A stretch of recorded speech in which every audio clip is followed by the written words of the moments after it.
Yo guys, it's Sly here, and welcome to Air Force State Penitentiary. Now, I got a menace to talk about today, so there is no need to waste any time. Let's get right into it. Hailing from the Xianzhou La Fu, and a member of the Stellaron Hunters, a man who abandoned his body to become a blade, an absolute menace to society. Blade! Alright, now to explain the ranking system for Air Force State Penitentiary. So basically, we got a standard tier list format, from E to S, but if they are an absolute insane menace to society, the highest tier possible, he gets the EAS alert tier. We will also be ranking their deeds by wanted levels, 5 being the highest and 6 for absolute menaces. Now we got the files on Blade here, so gather around everybody. We got a menace to put on trial. Let's get into it. Case A, File 1. Alright, now welcome to Case A. So let's just get straight into this because we need to waste no time with this man. Bro is out here murking every single Cloud Knight who even attempts to look at him. Alright, now let's just count these bodies real quick.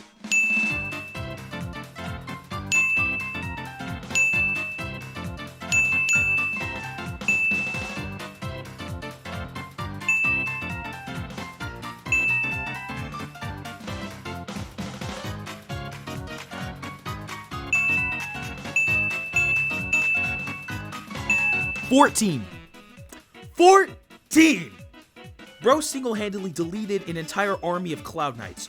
Bro is unhinged. He already needs to be locked up, and we haven't even gotten to File 2 yet. This man is already at a 5-star level even. Like, just look at him. He's just murking these people. Let's just get to File 2. Let's go. Alright, I'm currently pulling out File 2. Bailiff, whack his File 2. Alright. This man is such a menace, I couldn't even do this alone. So, I brought in Bailiff Data here with me. So, let's get into File 2 here. Alright. So these Stellaron Hunters are off of perk right now. Kafka comes into the Astral Express in hologram form, speaking in riddles and shit. And then she's all cryptic about their goals. Then suddenly she pulls out a hologram of Blade. And I'm telling you right now, his hologram just screams menace to society.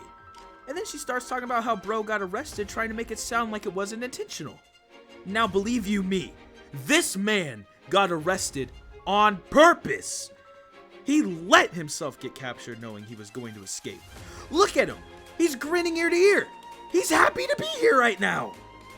And all of this just to what? Lure the Astral Express to the Xianzhou La Fu? I mean, look at how he walks up in here. Bailiff, roll that clip.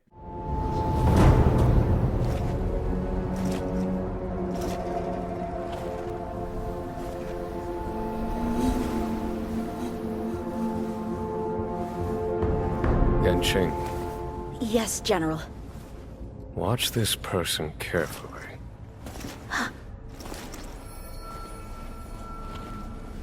Do you remember me? I remember. Of 5 people, 3 must pay a price. You are not one of them, Jin Yuan. Now just with his introduction alone, bro is making me shiver in my timbers. Now we don't see him for a bit. Then bro suddenly pulls up out of nowhere just to stop us from pursuing Kafka. Then they jump off the side of the Matrix of Prescience. Like, come on! You have to be crazy to jump off into the abyss like that. Bro was acting like this was a normal Tuesday night, like he was dropping into the latest Battle Royale or something. Alright, now I know the last 2 files weren't a whole lot, but trust me, we're going into File 3. File 3. Alright, now welcome to the meat of this trial. File 3. Now, to get into this, we gotta backtrack for a minute here. This man Blade is haunting my dude Dan Heng's dreams. Like, look at this. Look at this! Of 5 people, 3 must pay a price. You are one of them. You gotta be an absolute menace to be haunting a man's dreams like that. I mean, look at him! Look at him! He's waking up in a cold sweat! You don't just make Dan Heng wake up in a cold sweat. You gotta be a menace for that. Now, for those who do not know, these two got some history. But it's too long for me to put in this video, so I'm gonna sum it up super simply, like insanely simple. These two were friends in the past, and Dan Heng is a reincarnation of a man named Dan Feng, who is a part of a race in the Xianzhou called a Vidyadria. That's basically putting it as simply as I can. It's a bit more complicated than that.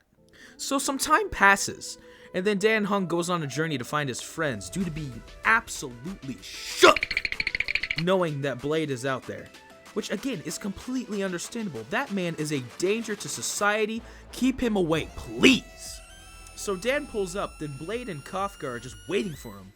Like, look, bro is waiting for him. Roll the clip. He's here. Right on time. That feeling, Kafka, it's welling up within me. That feeling, it's... Well, don't resist. Let the Mara strike you.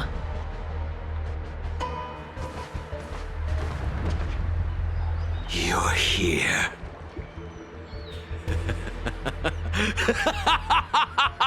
It's time to pay the price! It's time! You think changing form will help you escape? Escape. I've told you and that woman many times. I am Dan Heng. I've nothing to do with your past. Dan Heng. You think another name and face can blot out the sin of your past? You didn't even experience death. I will force this suffering upon you, Dan Heng. You will know the pain of death. Not on my watch. You're not murdering anyone today, fugitive. You're coming with me. Jing Yuan's lapdog.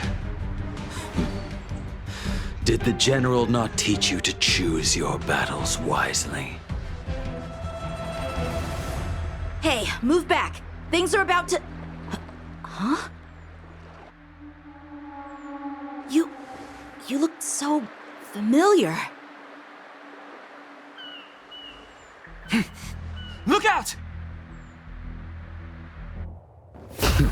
Quit hiding.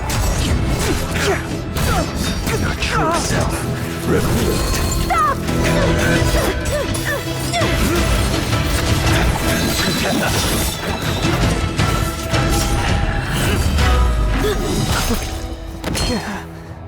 You... I have news for you, boy. Behind you is none other than the traitor of the Xianzhou. A criminal forever banished. The High Elder of the Vidyadhara. Imbibitor Lunae.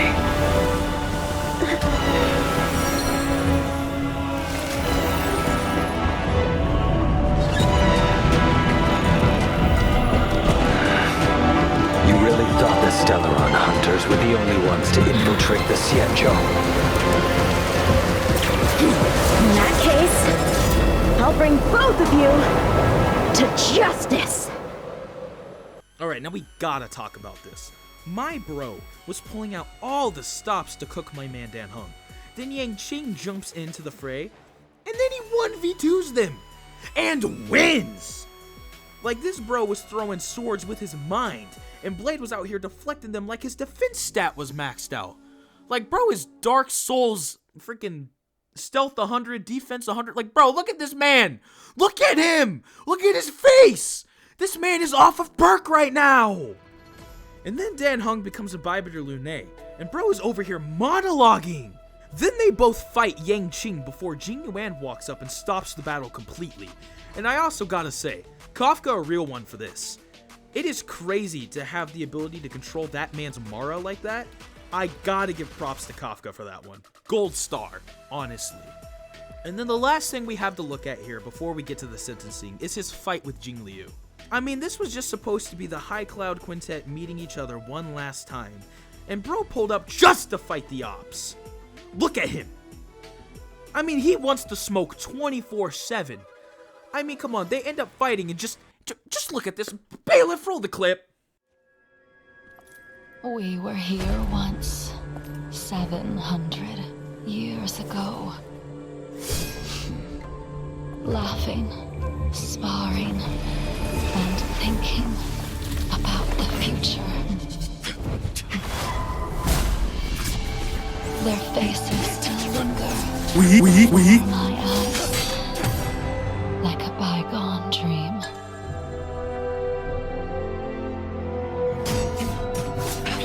I thought those joyful days would flow indefinitely before us, like a Cianjo lifetime. Yet, dreams will eventually fade like clouds from the sky.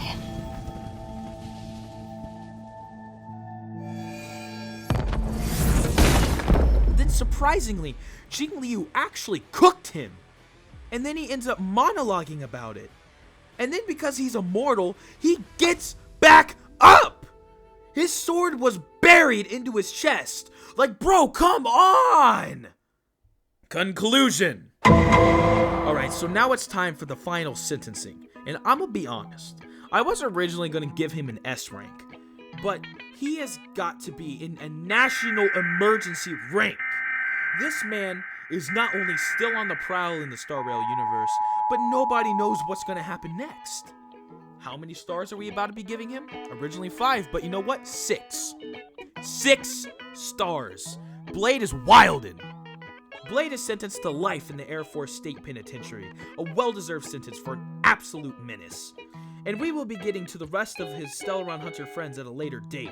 But for now, bye-bye. We will catch you in the next hearing of Air Force State Penitentiary.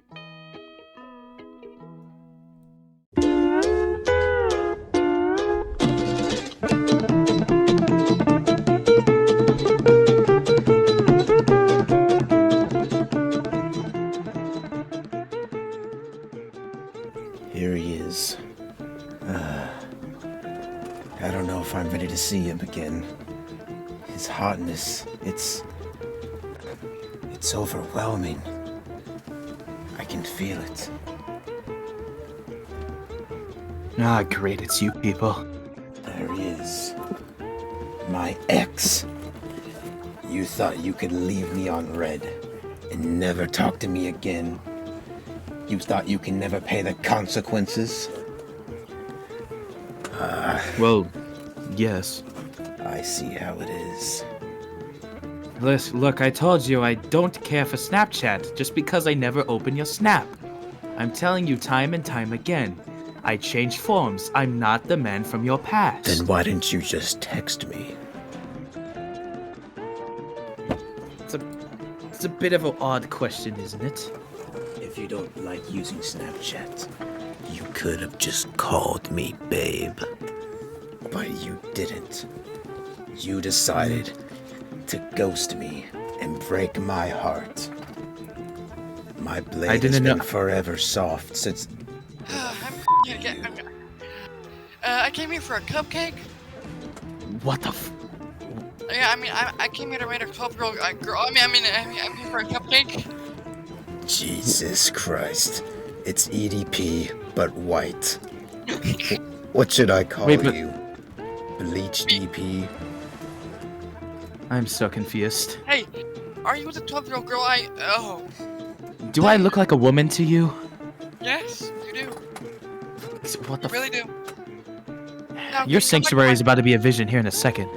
Oh shoot, he's lunging!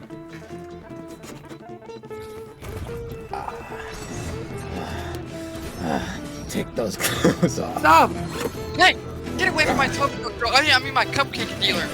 What are you on about? This has nothing to do with you, boy. Go back to your doghouse. Get out of my Christian Minecraft server. Oh, my abdomen! Get out of my Christian Minecraft server, you. After all these years, finally, I get to penetrate him. Oh, look at that. Looks like he's reverting back to my ex-girlfriend, Dan Feng. But that's not all. Now, he's unleashing his dragon, Imbibitor Luke. And look at that. It's my husband. He is a 12-year-old girl.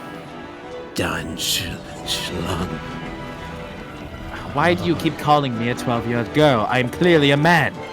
I can't believe it. You're still here. Okay, says a person with a long ass hair. We both have long hair, you twink, and so do you. I'm trying to go on my 5th date. Leave me alone. Screw you.